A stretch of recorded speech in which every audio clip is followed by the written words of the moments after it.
Hey everybody, this is chapter 1 of Norman Levine's The Tragic Deception, Marx, Contra, Engels. The chapter is titled The Marxian View of Nature. At first glance, it may seem strange to begin a discussion of Marx with an analysis of his concept of nature. Communist doctrine is mostly concerned with society, economics, politics, and revolution. Viewed from this perspective, Marx's idea of nature would have little to offer in penetrating to the essential principles of communism. In reality, however, an understanding of Marx's view of nature and man is central to a proper understanding of communism. Unless we instruct ourselves as to Marx's vision of man, his nature, his place in nature, we can never hope to comprehend communism and communism's full magnitude. We must first learn how Marx perceived human behavior and action before we can truly fathom Marx's description of the historical process. The understanding that Marx had of the concept of nature can be divided into 4 aspects. 1, the totality of nature. 2, sensate nature. 3, insensate nature. 4, sensate and insensate nature as history. 1. Nature for Marx was a totality. Nature included a conscious, active, sensate, modifying part, the human species, and an unconscious, inorganic, insensate, inactive part, that part of nature external to man. The two, however, could not be separated.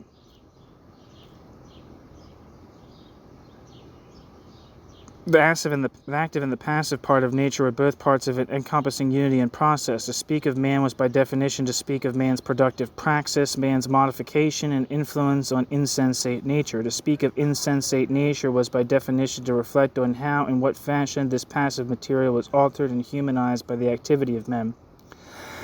The stress was always on the active, practical activity of men, the changes wrought by them in their environment, or their attempts to extract from their surroundings objects that fulfill their needs.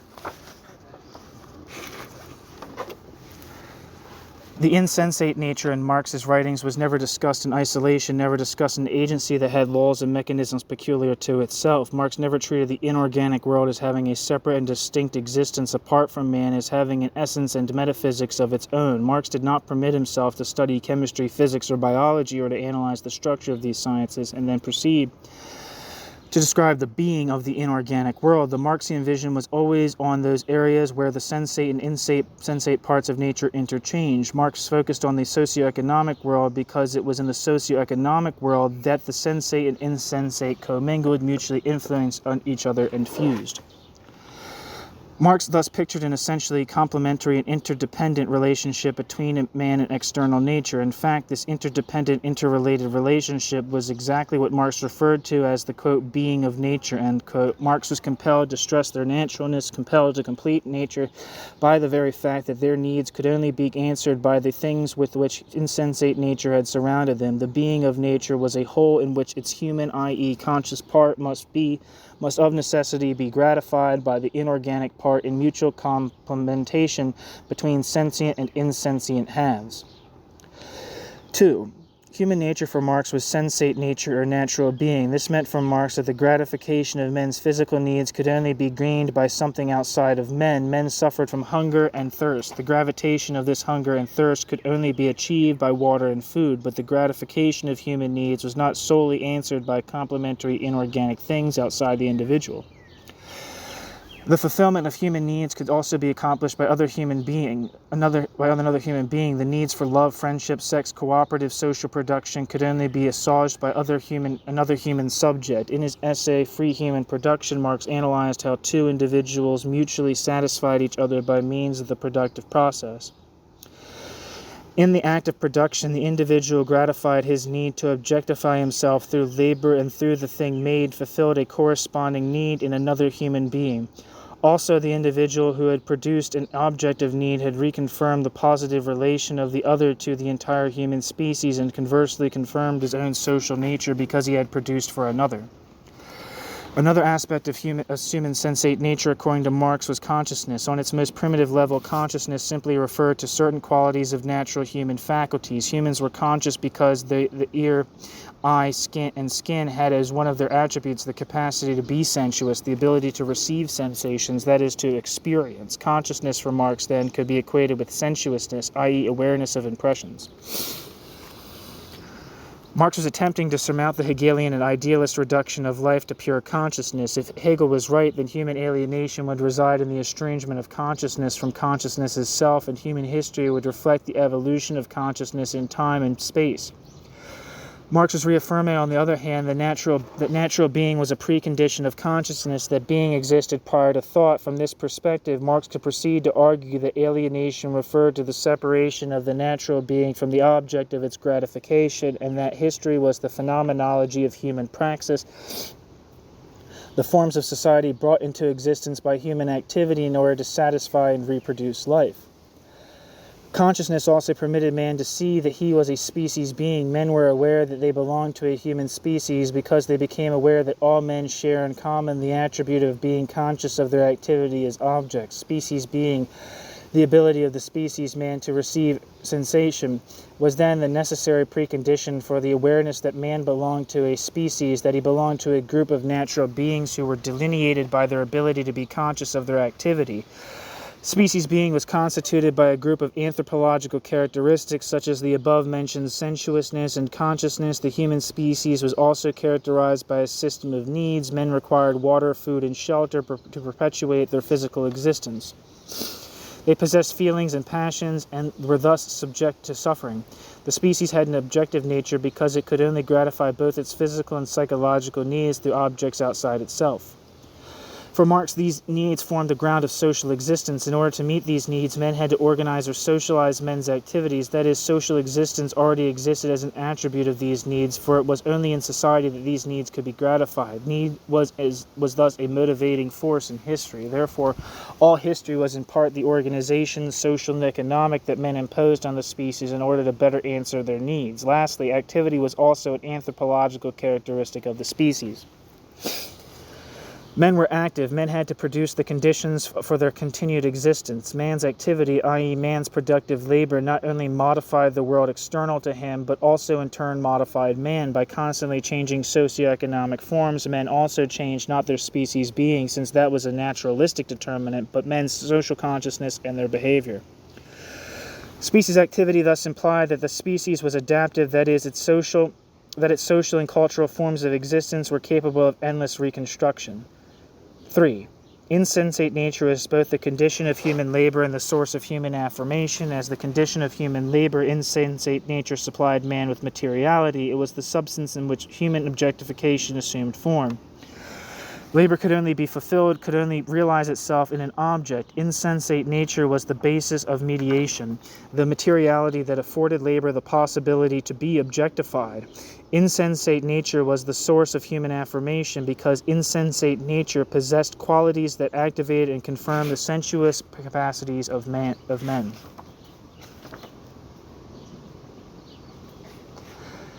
In this area as well, Marx rejected Hegel. For Hegel, nature was alienated mind. The existence of consciousness in the external world was thus a de facto condition of self-estrangement. Nature was a force of negation. Nature existed in direct opposition to consciousness. On the other hand, Marx did not see the relation between sensate and insensate phases of nature as one of de facto alienation, but one of de facto reciprocation. Insensate nature was not estranged human consciousness, but rather the positive affirmation of species life.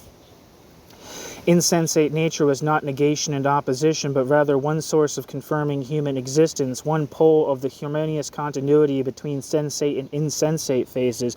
Natural being for Marx was not a tragic confrontation between consciousness and negation, but rather the existence of interdependence between the two modes of the being of nature. 4. Industrial production.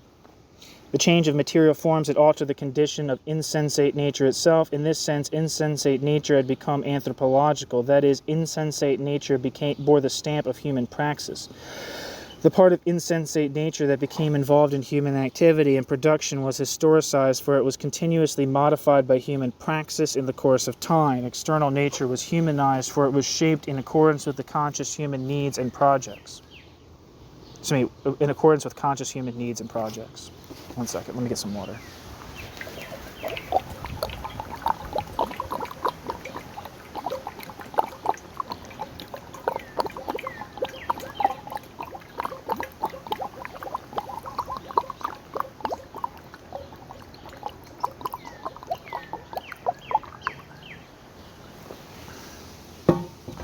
I had to chug that because I'm insane.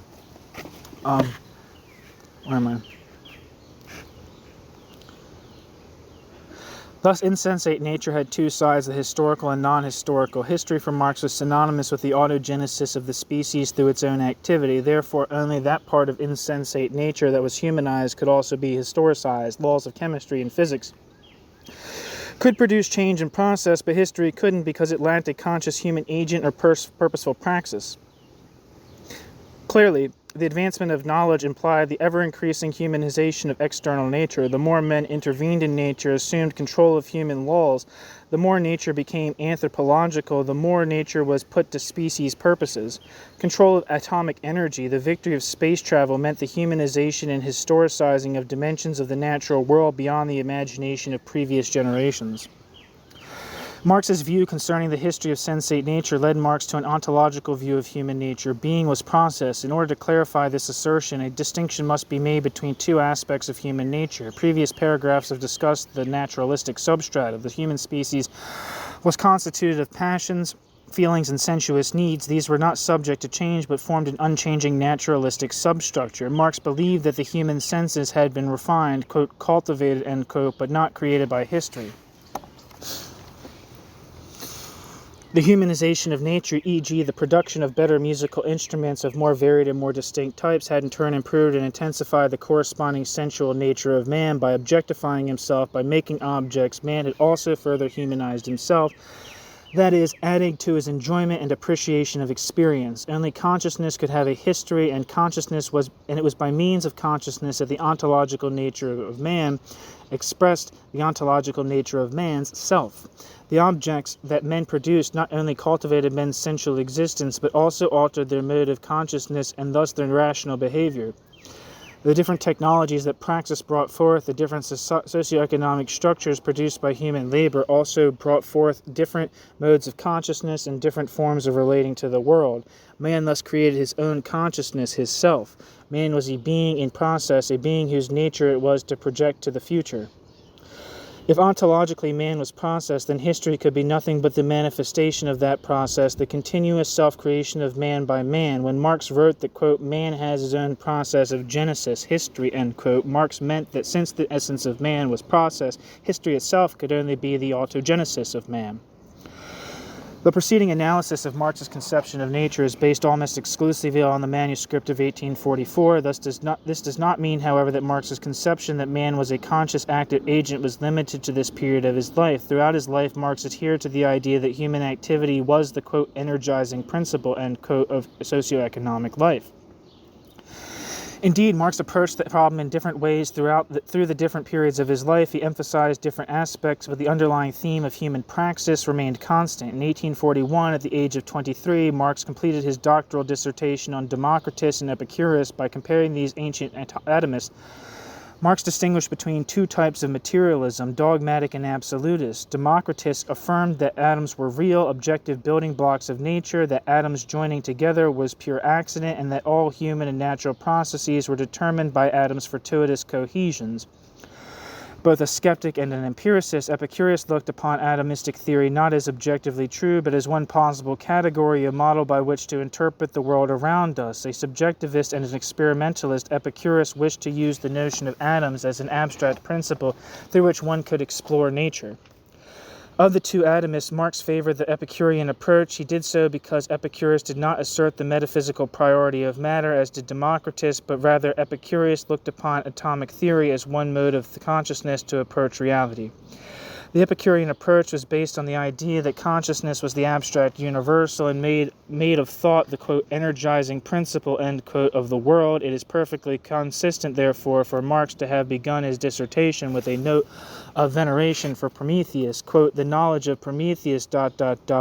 is his own self-awareness, Prometheus' own self-consciousness as the highest Godhead. There's nothing equal to Prometheus, end quote. The emphasis at this point of Marx's development was on consciousness, on human idea. This was part of the rationalistic bias of the Hegelian left. In the 1844 manuscripts, There was both continuity and change. While the basic theme, human activity, was the same, we find Marx in a more naturalistic frame of mind. The stress in the 1844 manuscripts was not on human consciousness in Hegelian fashion, but on Marx's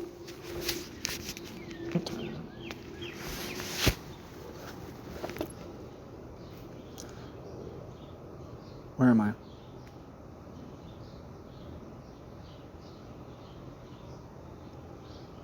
Marx wanted... fuck.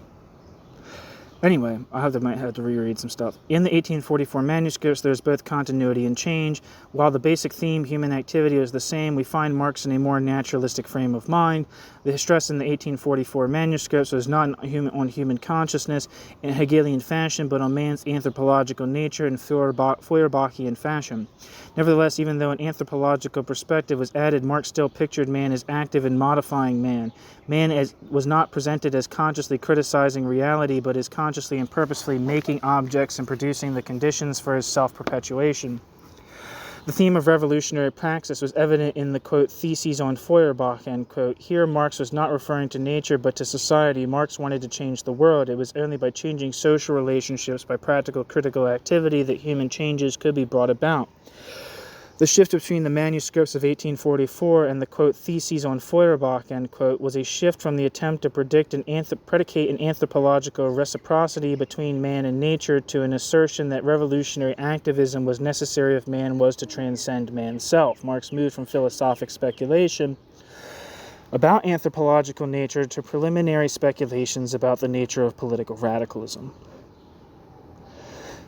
In the later writings, such as the Grundrisse, Foundations of a Critique of Political Economy, Marx was deeply immersed in his economic studies. Understandably then, even though the basic theme of human activity remained persistent and again appeared in a different form, concerned in 1858 with how human beings provided for their existence, Marx interpreted human activity at that point of labor, that is, as the form of activity that produced the necessities of life. Labor, the making of things necessary for human subsistence, replaced the political revolutionizing praxis of the, quote, theses on Feuerbach, end quote, as well as the activity of objectification and affirmation of the 1844 manuscripts. Within the Grundrisse, the Marxian man is recognizable but altered. His basic concern is no longer the affirmation of his species being, but the reproduction of himself and his society. A shift had taken place. The basic regard was to no longer natural ontology, but rather economic productivity. Quote, lastly, production also is not only a particular production, rather, production is also always a certain social body, a social subject, which is active in a greater or sparser totality of branches of production, end quote. Labor produced food and thus the reproduction of man. Labor produced machinery and thus reproduced the relations of society. In later writings of Marx, human activity was seen as the instrument, i.e. labor, by which man perpetuated his personal and social existence.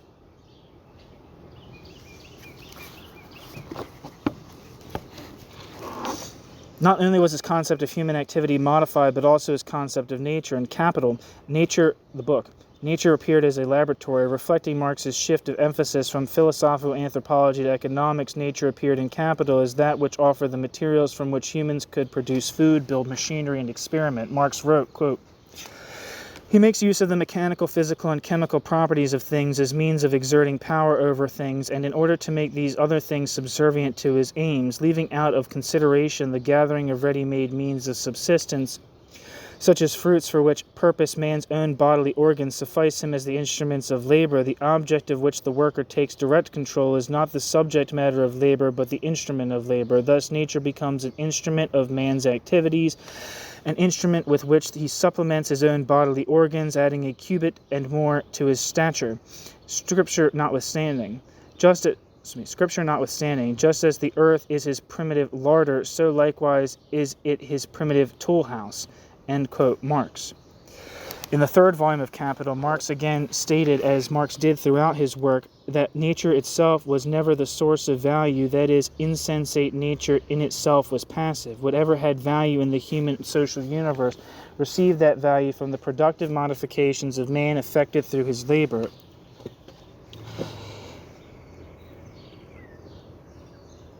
In the more mature work of Marx, nature did not appear as that which affirmed the human essence. The more mature Marx was concerned with the economic reproduction of man. Thus, nature was seen as the condition of human labor. Nature was seen as a vast storehouse, an endless reservoir of dumb material upon which human labor could be expended in the process of reproducing life. Finally, in the later Marx, the notion of history was also modified to reflect his new concern with economics. By 1858, history for Marx had become the story of...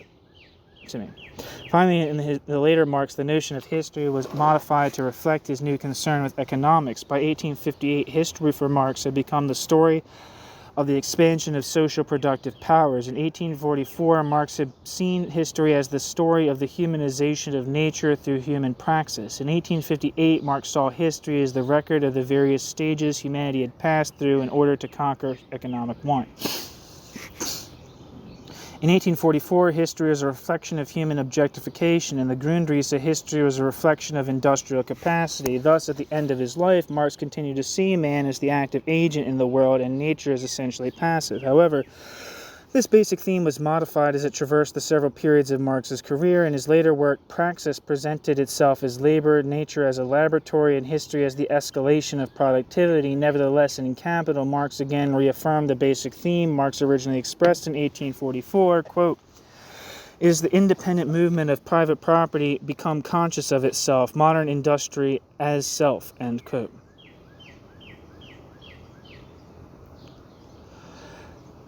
Marx did not write at length on the philosophy of nature. What Marx did write on the subject, however, indicated that Marx had a clear grasp of his own place in the history of materialism, aligning himself with the tradition of Democritus, Epicurus, and John Locke. Marx referred to his philosophy of nature as, quote, sensuous materialism, end quote. Most of what Marx wrote on the subject is found in the Holy Family. Marx distinguished between two 18th century materialist trends. One originated with Descartes and the other with Locke. Marx referred to Cartesianism as, quote, mechanical materialism, end quote. Although Marx was aware that Cartesian science was a rejection of 17th century metaphysics, he was also aware that Cartesian physics represented a form of materialism that he disliked. Cartesian materialism did not lead to socialism or communism. Rather, in the person of Hobbes in particular, Cartesian materialism crossed with empiricism, and the result was disastrous. In short, Marx was opposed to mechanical materialism. Marx inferred that mathematical materialism was simply a continuation of 17th century metaphysics in a slightly altered form. This kind of materialism was hostile to humanity because, based on its geometrical approach to nature, it drew several negative conclusions regarding man. These anti-human conclusions were: 1. Man is certain only of his own existence. 2. Human feelings are merely mechanical motions. 3. Man is subject to the same laws as nature. 4. What is good is simply the objects of human impulses. 5. Freedom and force are the same. Clearly, Marx rejected mechanistic materialism because mechanistic materialism was fatalistic. Mechanistic materialism tended to reduce man to an object of nature, to make man passive, something that simply reacted to the larger natural forces beyond man's control. In Marx's own words, this was not what he meant by, quote, humanity, end quote. To be human for Marx obviously implied that man was not subject to mere force, but was free, that is, quote, through his positive power to assert his true individuality, end quote, he could shape his surroundings in accordance with his humanity. It was the materialism of the school of Locke that led directly to socialism and communism.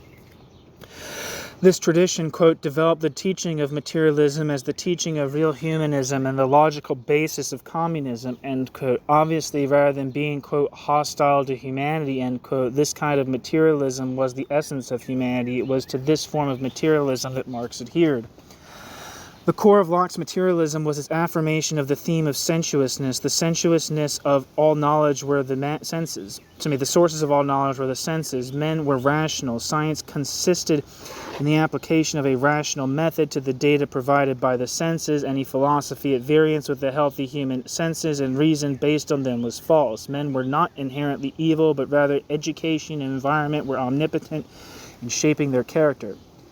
Marx indicated that in this kind of materialism, sensuousness kept its bloom, and stated that Feuerbach's attack against Hegelian speculation was a continuation of Lockean materialism. The critical point of transition from sensuous materialism to socialism lay in the assertion that the environment predominantly shapes men's character. For if man does draw all his knowledge from environmental experience, then both common sense and morality dictate that the social world, quote, must be arranged so that in it man experiences and gets used to what is really human, and that he becomes aware of himself as man. End quote. Sorry, I missed the quote, initial quote. Let me repeat that. For if man does draw all his knowledge from environmental experience, then both common sense and morality dictate that the social world, quote, must be arranged so that in it man experiences and gets used to what is really human, and that he becomes aware of himself as man. End quote. The agent who would construct a human society so that man could be human was man himself. Marx did not think of man as slavishly subject to natural or social forces beyond his control, but as the subject of history, that is, as an active agent who contributed to the evolution of human history. The construction of an anthropological society, a society whose practice corresponds with anthropological characteristics of man, would be brought about by the creative, conscious interpenetration of man with both physical and environmental forces. Marx's view of man as a being whose nature it was to be active tends to destroy the interpretation of Marx as an epiphenomenologist. For instance, in the German ideology, epiphenomenologist is a philosophical term, and you can kind of use things with epiphenomenal, kind of meaning that they're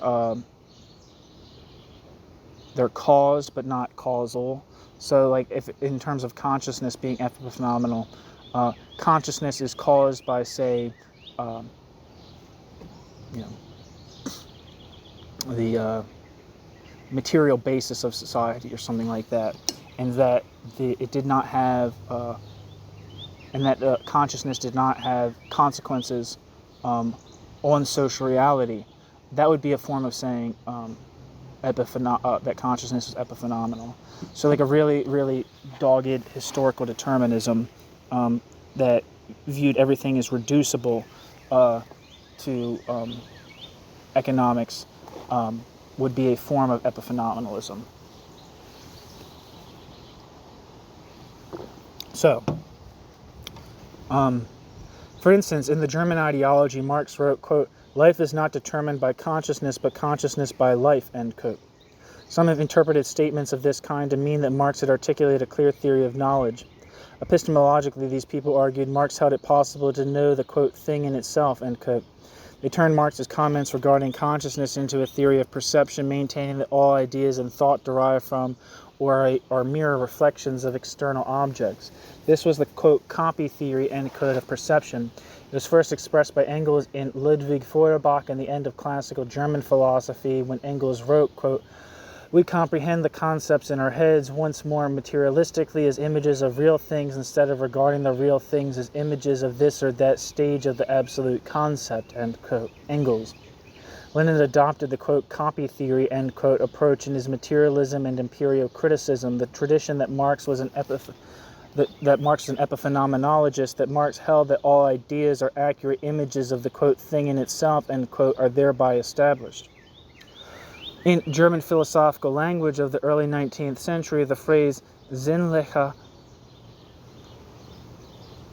Gewissheit meant, quote, sense certainty, end quote.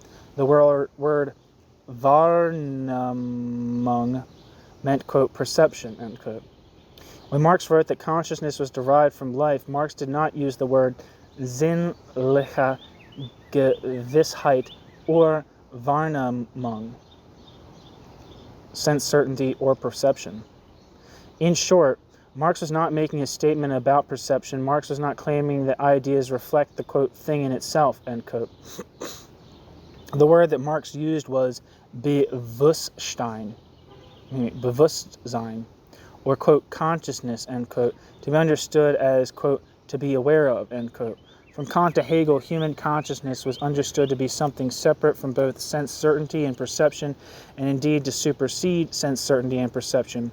There's little in Marx that deals with raw epistemological problems, such as how does one know the external object. Rather, Marx deals basically with awareness, an understanding of the world, the comprehension of the structure and relationships by which the social world functions. It would have seemed naive to Marx to even attempt to make statements about the, quote, thing in itself, end quote. Such an approach assumed that the external object could be separated, could be totally isolated from any reference outside itself, and he perceived in its own unique purity. Such an approach assumed that human perception could precede human social life. The claim would amount to a de facto refutation of Marxism. The essence of Marxism was that human social life was the basic precondition of all other forms of human existence. All objects then could only be perceived as parts of social relationships. The tools men made were social objects and therefore expressive of societal relationships.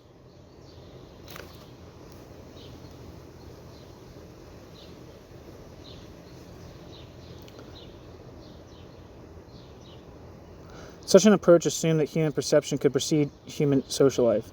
This claim would amount to a de facto refutation of Marxism. The essence of Marxism was that human social life was the basic precondition for all other forms of human existence. All objects then could only be perceived as parts of social relationships. The tools men made were social objects and therefore expressive of societal relationships.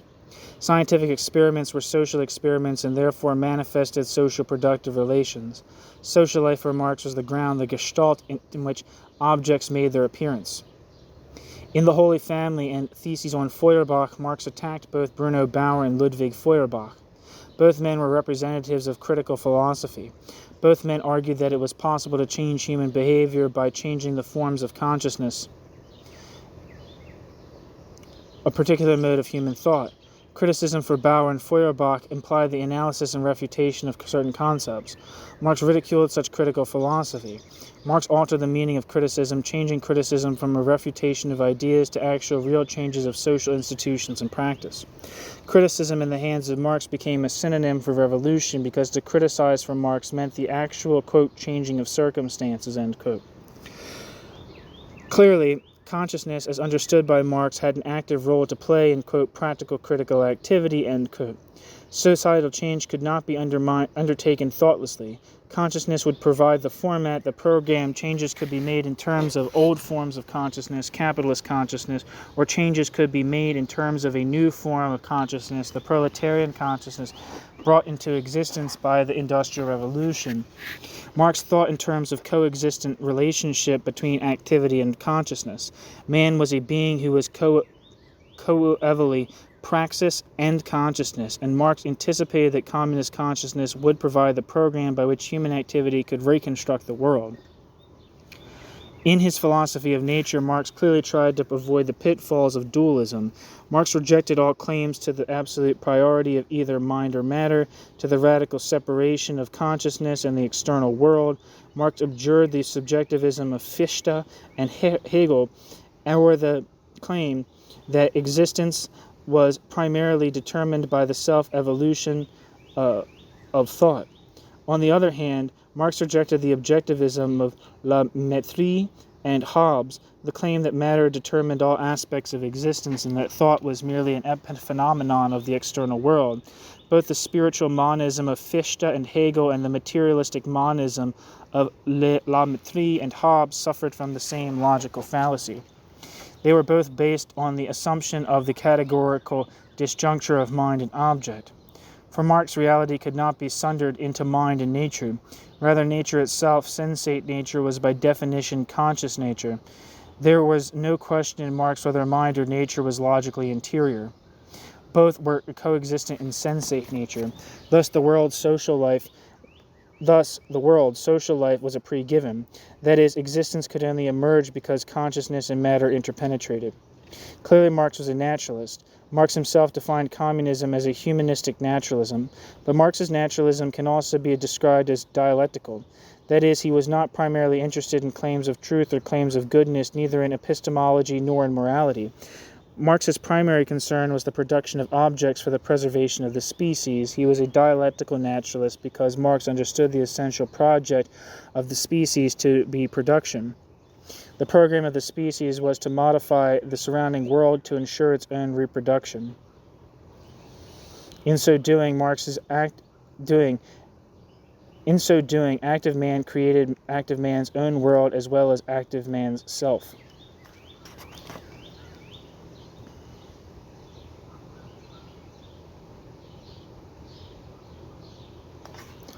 I'm going to read the footnotes that were at the end of the chapter. For a good discussion of Marx's concept of nature, see Alfred Schmidt, Der Begriff der Natur in der Lehre von Marx. Next footnote, Karl Marx, Alienated Labor in Karl Marx Early Writings, edited and translated by Tom Baltimore. Marx, Critique of Hegel's Dialectic and General Philosophy. Marx, Free Human Production, Writings in the Young Marx on Philosophy and Society, edited and translated by Lloyd D. Easton and Kurt H. Godot. 5. Marx, Hegel's Critique of Hegel's Dialectic and General Philosophy. I shouldn't repeat them. Ernst Bloch, Weltveränderung oder die Elf Thesen von Marx über Feuerbach in Über Karl Marx, or On Karl Marx, I believe that's what that translates to, which I think is translated into English. I think Verso put it out. Grundrisse, Marx, Money in Karl Marx Early Writings. Marx, Private Property and Communism. For a fuller discussion of the notion of being in Marx, see the following works: Bloch, Über Karl Marx. Roger Garaudy, Marxism in the 20th Century. Roger Garaudy would go on to become a Holocaust denier and anti-Semite, but was a prominent figure in the French Communist Party. Jean Hippolyte, Hegel and Marx. Henri Lefebvre, The Sociology of Marx, translated by Norbert Gutterman. Leszek Kolakowski, Towards a Marxist Humanism, translated by Jane Zielanko-Peel, and Gajo Petrovic, Marx in the Mid-20th Century.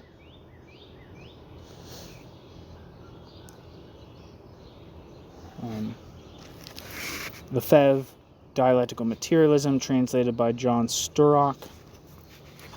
Another work that sees man as being with a project or program is Garaudy, From Anathema to Dialogue, translated by Luke O'Neill.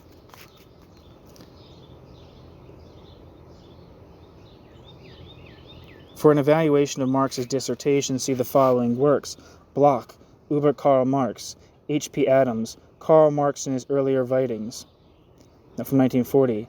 D. Livergood, Marx's Philosophy of Action, 1967. A translation of Marx's introduction to his dissertation can be found in David McClellan, Karl Marx Early Texts. The literature on Marx's view of consciousness is extensive. The following list is only intended to include some of the more outstanding works in this area: Auguste Cornu, The Origins of Marxian Thought, Louis Dupe, The Philosophical Foundations of Marxism, Iring Fetcher, Karl Marx und der Marxismus, which I'm actually going to finish reading today, Nicholas Lebkowitz, Theory and Practice, Karl Löwit, Die Hegelische Linke, the Hegelian Left,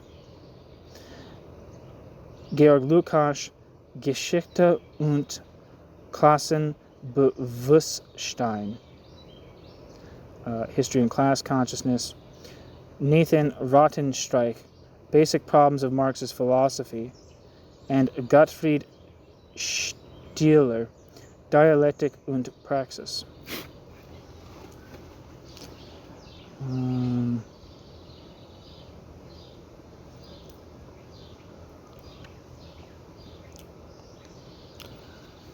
Marx's thesis on Feuerbach. An excellent anthology that covers the various aspects of Marx's epistemology is Schmidt's edited volume Beiträge zur marxistischen Erkenntnistheorie.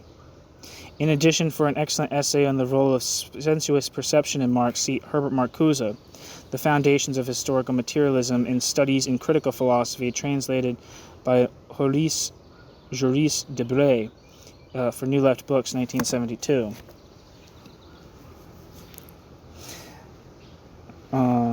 This essay has not received the attention it deserves since it was written in 1932, just after the German publication of the Paris manuscripts, and constituted a perceptive breakthrough for its time.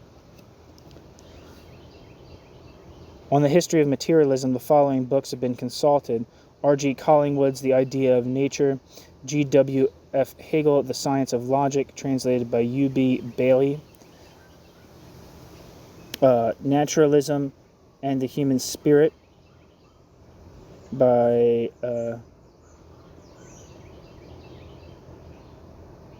Yervant H. Kirkorian, Friedrich A. Lange's History of Materialism, 1925, Vladimir Lenin's Philosophical Notebooks, and John O'Connor's edited volume, Modern Materialism. And finally, Lefebvre's Dialectical Materialism is again cited.